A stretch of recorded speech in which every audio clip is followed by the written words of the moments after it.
Hi everyone.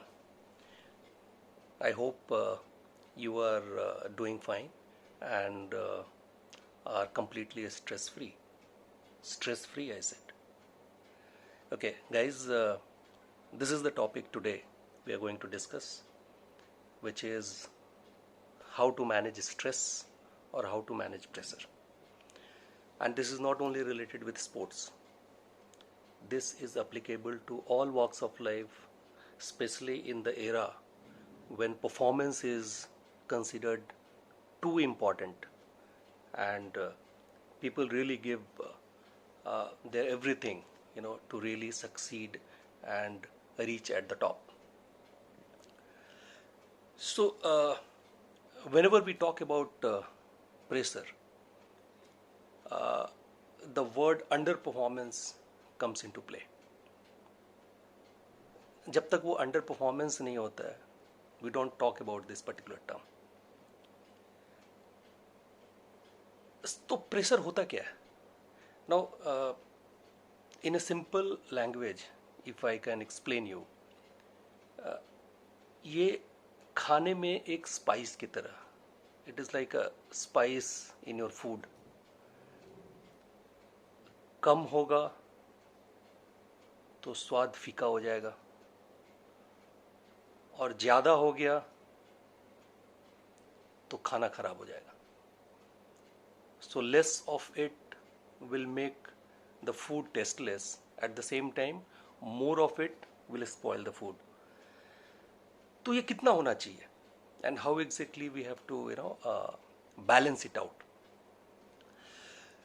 So now see, when we talk about balancing the pressure or negating the pressure,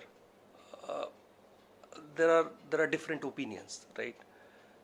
That can we really negate it completely? The answer is no. Can we master it 100%? I'm not very sure, right? But yeah, we have also seen people really performing beyond their potential when they are under pressure. So this is called mastering. I think mastering को इससे बेहतर तरीके से नहीं define किया जा सकता है कि आप अपने परफॉर्मेंस को और बेटर करते हैं अगर आप प्रेशर में होते हैं, और performance in general negatively impact होता है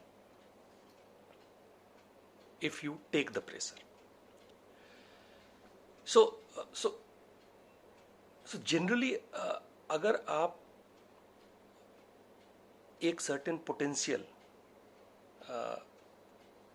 तक अचीव कर पाते हैं, if you are not performing up to that potential और you are not able to perform to the best of your ability, right, then you always feel that some kind of stress or some kind of pressure is working upon you.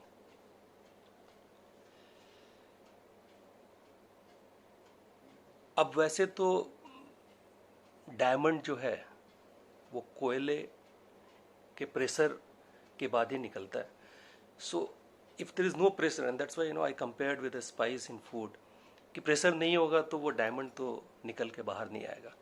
So I always feel that there should be some kind of pressure. Now how exactly that pressure works positively and after which point the pressure starts working negatively, वो point समझना थोड़ा critical है. So I always feel that pressure जो है वो एक catalyst का काम करता है, एक अराउजल का काम करता है, जो उत्तेजना जगाता है, एक स्ट्रेसर इसको बोल सकते हो आप. ये एक लेवल तक आप स्ट्रेस को बढ़ाते हो तो आपके परफॉर्मेंस को ऊपर लेके जाता है. एक पॉइंट वो समझना जरूरी है कि वहाँ तक वो मैक्सिमाइज करता है आपका परफॉर्मेंस. उसके बियॉन्ड आप स्ट्रेस को बढ़ाते हो तो आपका परफॉर्मेंस नीचे जाने लगता है. एक रस्सी को कैसे खींचते हैं? रस्सी को जब आप स्ट्रेच करते जाते हो तो वो स्ट्रेच होता है, बट एक पॉइंट के बाद आपको पता है कि अब ये टूट जाएगा. Now it will break. So वो पॉइंट समझना जरूरी है कि हमको किस लेवल तक स्ट्रेस को बढ़ाना है, सो दैट कि मेरे परफॉर्मेंस हम अपना बेस्ट देते रहें. कैसे काम करता है ये प्रेशर, क्या होता है? होता क्या है कि देखो, प्रेशर जब आप फील करते हो तो आपका बॉडी के अंदर भी you will see some kind of change happening. So what will happen? Your pulse rate, you will struggle to breathe, right? There will be some kind of disruptions in your thought process, right? आपके physical और mental ability में you will see some kind of change, you know. आपकी decision making ability कहीं ना कहीं से impact होने लगती है. और ये एक विशियस साइकिल बनाता है. प्रेशर अगर आप देखेंगे कैसे काम करता है, सो प्रेशर टेंशन बिल्ड करेगा, फर्दर पैनिक क्रिएट होगा, आप डेस्परेट होंगे, राइट? कहीं ना कहीं से आप जल्दबाजी दिखाएंगे अल्टीमेट एम अचीव करने के लिए, और फिर से गलती करेंगे. So that is the mistake. और वो फर्दर प्रेशर क्रिएट करेगा. So pressure, tension, panic, desperation, mistakes, फिर से प्रेशर. सो ये एक साइकिल में और गलती पे गलती पे गलती होती जाती है, राइट? सिंपल एग्जांपल ले लो. आप आखिरी ओवर खेलने गए, आपको 8 रन या 9 रन बनाने हैं, पहले बॉल. अब आपको 6 बॉल में 8 रन बनाने हैं, और आप एक सोचते हो कि लंबा हिट ले लेते हैं, and suppose you miss the ball. What happens? अब 5 बॉल में 9 रन बनाने हैं. Now you have created the pressure. Instead of that probably you would have played for a single or a double, right, depending upon the merit of the ball, but you were pre-decided and you created that pressure. Now what will happen? The further pressure has been created.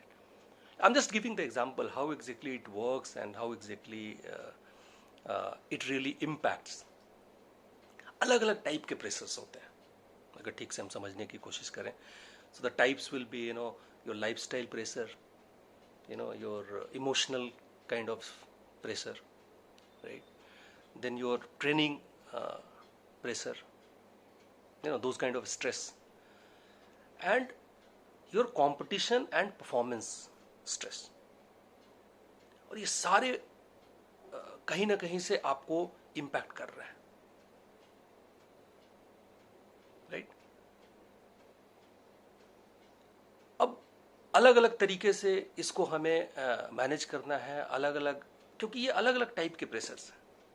But overall आपका body है, body does not differentiate between a lifestyle pressure and a performance pressure. ठीक है? It will start showing symptoms which is very very common. तो symptoms क्या होते हैं, कैसे पता चलता है कि हम प्रेशर में हैं? तो अब सिम्टम्स भी थोड़े अलग टाइप के हैं. जैसे आपके कॉग्निटिव आपके सिम्टम्स हैं, लाइक आपकी जो आपके थॉट प्रोसेस को इम्पैक्ट करते हैं.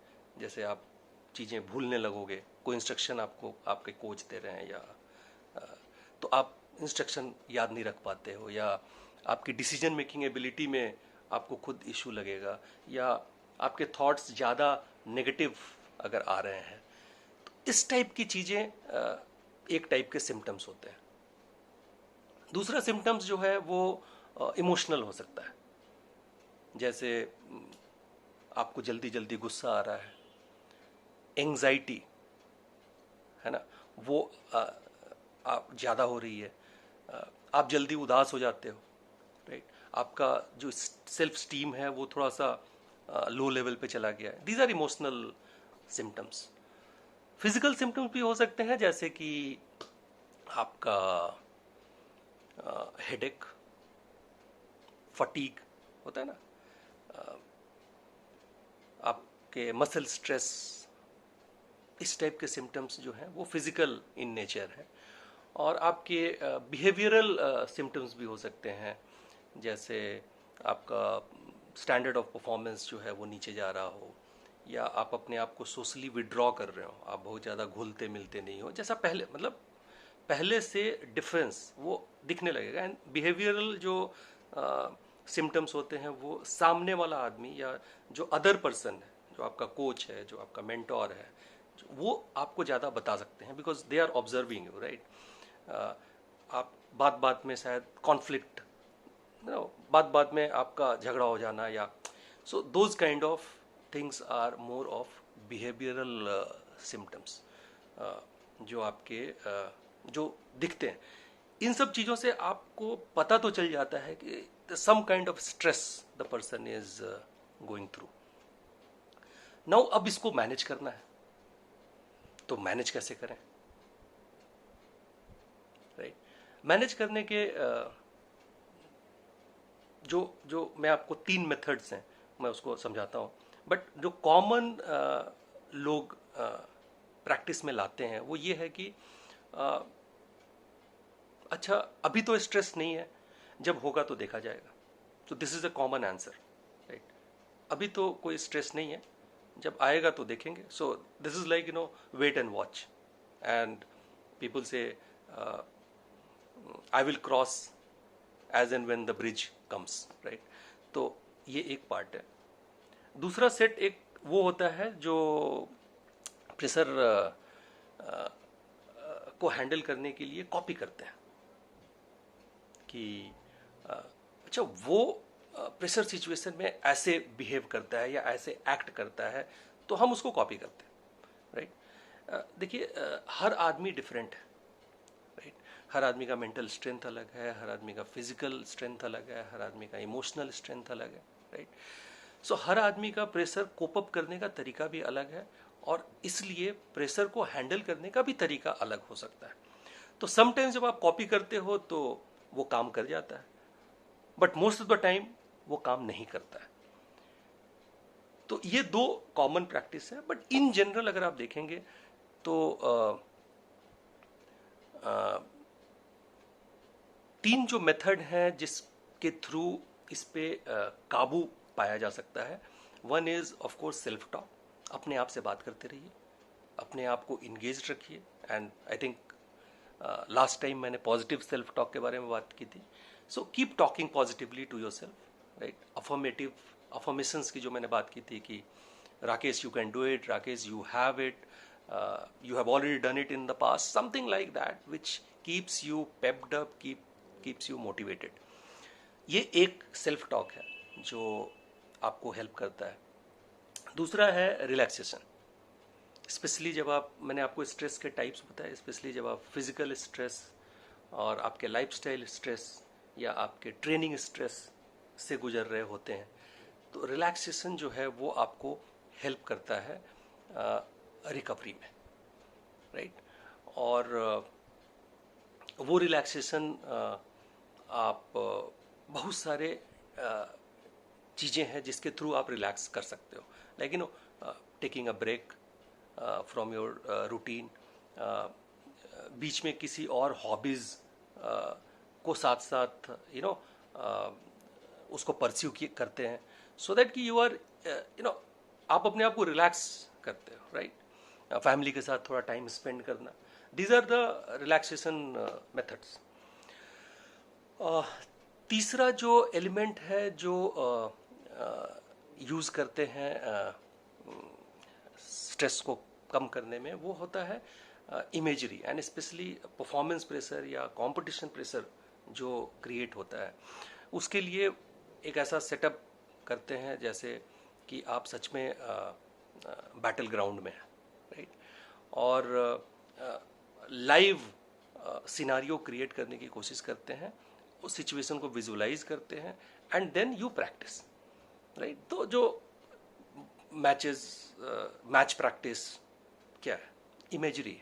आप कंपटीशन के लिए आपको एक same atmosphere, same environment create किया जा रहा है, सो दैट कि आप जब बड़े ओकेजन पे जाएं तो आप बिल्कुल ऐसा ना फील करें कि अरे ये पहली बार हो रहा है, and the occasion is so big that you take undue pressure on yourself for the performance. तो वो उसको इमेजरी कहते हैं। तो ये 3 की मेथड्स हैं, self talk, relaxation and the third one was imagery. अगर आप मेरे से पूछेंगे कि कौन सी 3-4 चीज़ें करनी चाहिए ताकि हम हमेशा प्रेशर को अपने से दूर रखें, अनड्यू प्रेशर को। थोड़ा प्रेशर तो हमेशा होना भी चाहिए, बिकॉज प्रेशर आपको आपके टोज पे रखता है, प्रेशर आपको हमेशा गेम में रखता है, प्रेशर आपको हमेशा इंगेज रखता है, राइट। प्रेशर हमेशा आपको ग्राउंडेड रखता है। सो थोड़ा प्रेशर होना बिल्कुल जरूरी है, and that I always feel. But undue pressure को कैसे आप दूर कर सकते हो? एक तो पहले प्रेशर को आप इम्ब्रेस करना सीखो कि yes it is there, accept it. That is the first thing we should do. The second part is meditation, जो एक कहा जाता है, मैं बहुत डीप में उसमें नहीं जाऊंगा, बट डीप ब्रीदिंग वाली जो बात है वो आपको थोड़ा सा करना चाहिए, ठीक है। स्पेशली एब्डोमिनल से जब आप डीप ब्रीदिंग करते हो, तो इनहेल और एक्सेल, जो दोनों चीज़ आप सांस लेना और फिर सांस छोड़ना, थोड़ा सा डीप ब्रीदिंग का एक एलिमेंट है, उसको आप प्रैक्टिस करो, बिकॉज वो आपको हेल्प करेगा मेंटली। तीसरा एलिमेंट है कि मोनोटोनी को थोड़ा ब्रेक करने की आप कोशिश करो। एक ही चीज़ बार बार करने से थोड़ा सा कई बार एक्सर्शन और स्ट्रेस आदमी को आ जाता है। सो मोनोटोनी, जैसे अगर आप 7 दिन एक ही चीज़ करते हो, थोड़ा एक दिन, सपोज आप क्रिकेट खेल रहे हो, तो एक दिन टेबल टेनिस भी खेल लिया करो, या एक दिन वीक में स्विमिंग करने जाया करो। सो मोनोटोनी को थोड़ा ब्रेक करने से बॉडी कैसे रिएक्ट है, बॉडी को ये लगता है कि आज छुट्टी मिला है, right. So it is just a feeling, and वो मोनोटोनी ब्रेक करने से यू ऑल्सो फील रिलैक्स्ड और रिजुबिनेट करके you come out next day. So ये आपको हेल्प करता है। देन हमेशा मोमेंट में रहिए, लिव इन द मोमेंट एक बहुत इंपॉर्टेंट एलिमेंट है, कि हम आउटकम की तरफ चले जाते हैं और उसका प्रेशर अपने ऊपर ले लेते हैं, या रिजल्ट की तरफ चले जाते हैं। प्रोसेस को फॉलो करना है, अभी मैं क्या कर सकता हूं और मैं जो कर रहा हूं वो अभी के हिसाब से ठीक है कि नहीं। अगर वो ठीक है तो अगले स्टेप की तरफ वो लेके जाएगा, then I will take a call, फिर अगले स्टेप पे जाएंगे। So you should always be focused on the process rather than the output, ठीक है, एंड दैट ऑलवेज हेल्प्स। और वो आपको प्रेजेंट में हमेशा रखता है, प्रेजेंट में हमेशा रखता है। सो ना आप फ्यूचर की तरफ ज़्यादा देख रहे हो और ना पास्ट आप पे हावी हो रहा है, right. So you live in the present, और उसके लिए बहुत जरूरी है कि we are always process oriented. और लास्ट एलिमेंट है, in fact the fourth suggestion that I would give, कि आप हमेशा अपने स्किल्स पे काम करते रहिए, आप हमेशा अपने प्रिपरेशन पे काम करते रहिए। The more prepared you are, the less stressed you would be. हमेशा इस चीज को ध्यान रखिए। स्ट्रेस जो है, कभी आप अपने से वीक टीम के अगेंस्ट मैच खेलिएगा, आपको कभी स्ट्रेस नहीं होगा। क्यों? You always feel that you are better prepared. So हमेशा आप अपने स्किल्स पे काम करते रहिए, वो आपको हमेशा कॉन्फिडेंस देता है, और कॉन्फिडेंस जो है वो आपके स्ट्रेस को कम करने में सबसे ज़्यादा हेल्प करता है। So keep working on those skills. I think in सब चीज़ों को अगर हम थोड़ी प्रैक्टिस कर लें तो प्रेशर कोई ऐसा चीज़ नहीं है जिसको मैनेज नहीं किया जा सकता है। और जैसा हमने देखा, प्रेशर होना ज़रूरी भी है, राइट। एक लिमिट के बाद उस प्रेशर को अगर हम मैनेज कर पाए तो शायद वो हमारे परफॉर्मेंस को इम्प्रूव करने में हेल्प करता है। So that's all from my side. I would expect you to give me the candid feedback, whatever you feel, and wish you all the best and stay safe. Thank you.